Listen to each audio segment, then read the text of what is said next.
लक्ष द्या रे. आता आपण मगाशी नाम बघितलं. नाम म्हणजे ठेवलेले नाव. नाम म्हणजे ठेवलेले नाव.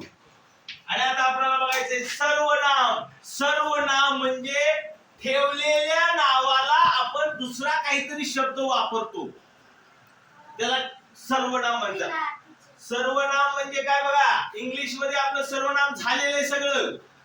ही बोला बडा बडा. तो. See, myself, herself, me, my, itself, your, all, everybody, everyone. ही सगळी इंग्लिश मध्ये आपण सर्वनाम बघितलेलं आहे, तीच मराठीमध्ये. सर मी तो. लक्ष द्या. सर्वनाम म्हणजे या नावाच्या जागेवर एखादा शब्द आपण दुसरा वापरू शकतो. उदाहरणार्थ राम गावाला गेला. राम हे नाव आहे. लक्ष द्या. राम गावाला गेला या वाक्यामध्ये राम हे नाव आहे. लक्ष दे, कधी बोलू नको तू. हा लक्ष दे. राम काय आहे? नाम आहे, नाम. आणि या रामच्या जागेवर आपण दुसरा वापरू शकतो शब्द. दुसरा शब्द वापरू शकतो. कोणता? ते गावाला गेला. सर ती गावाला गेला. त्यांनी गावाला गेला.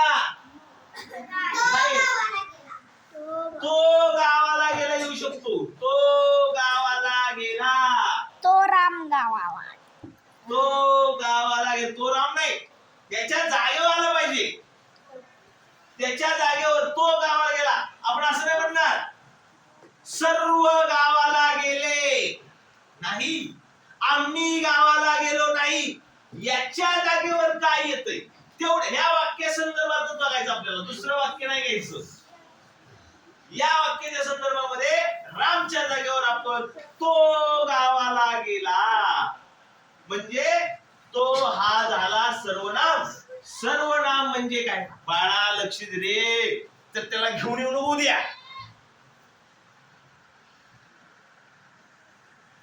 लक्ष दे. सर्वनाम म्हणजे काय? एकदम सोपं आहे, काय अवघड नाही. जे नाव हुडकायचं, नाव, त्या नावाच्या जागेवर आपण काय लिहू शकतो त्याला म्हणायचं सर्वनाम. खूप आहे.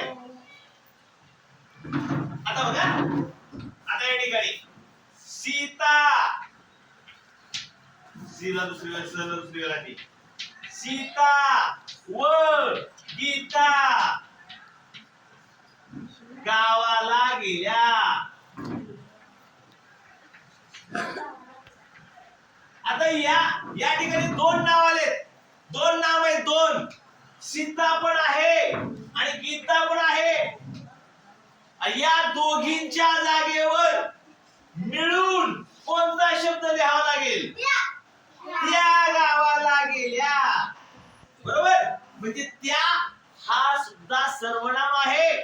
किंवा आणखी टाकू शकतो आपण दोघी गावाला गेल्या. लक्ष दे ना, लक्ष दे. लक्ष दे. सीता व गीता गावाला गेल्या. या दोन नावाच्या जागेवर आपण दुसरा शब्द वापरू शकतो दोघी. म्हणजे दोघी हे सुद्धा सर्वनामच आलं. बरोबर आहे का?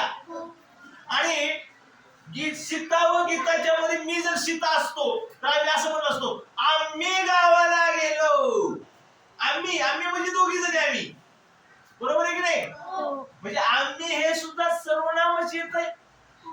हे इंग्लिश मध्ये झाले आपलं.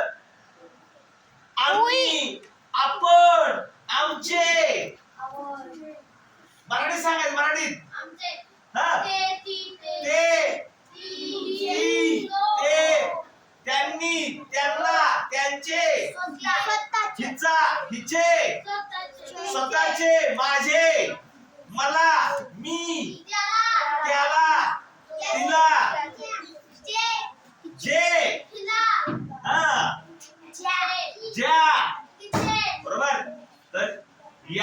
सर्वनाम म्हणतात. थोडक्यात शिकायचे आपल्याला.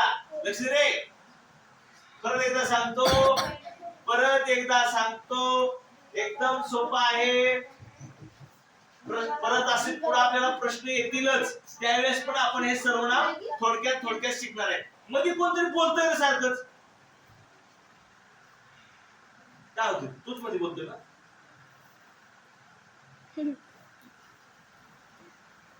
परत प्रश्नपत्रिकेत प्रश्न आल्यानंतर सुद्धा आपण बघणार आहोत.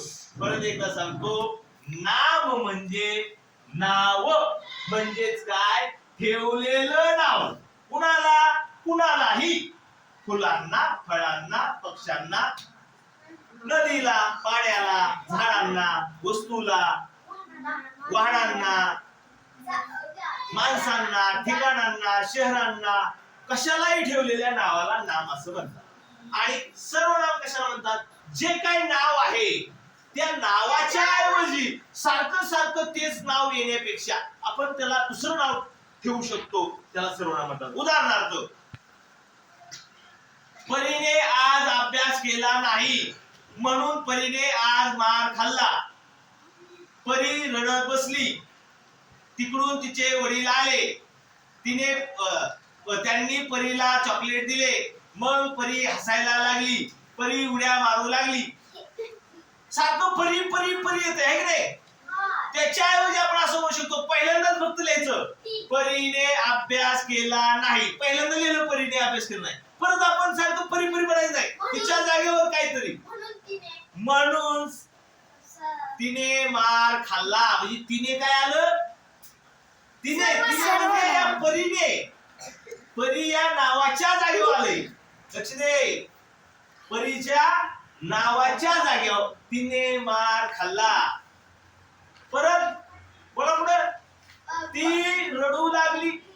ती सर्वनामच झाला. तेवढ्या तिचे बाबा आले. त्यांनी परीला चॉकलेट दिले म्हणण्याच्या ऐवजी त्यांनी तिला चॉकलेट दिले, म्हणजे ती सुद्धा झालं नाव, सर्वनामच आहे की नाही? परत परी उड्या मारू लागली, ऐवजी परीच्या जागेवर दुसरं टाकायचं, ती उड्या मारू लागली.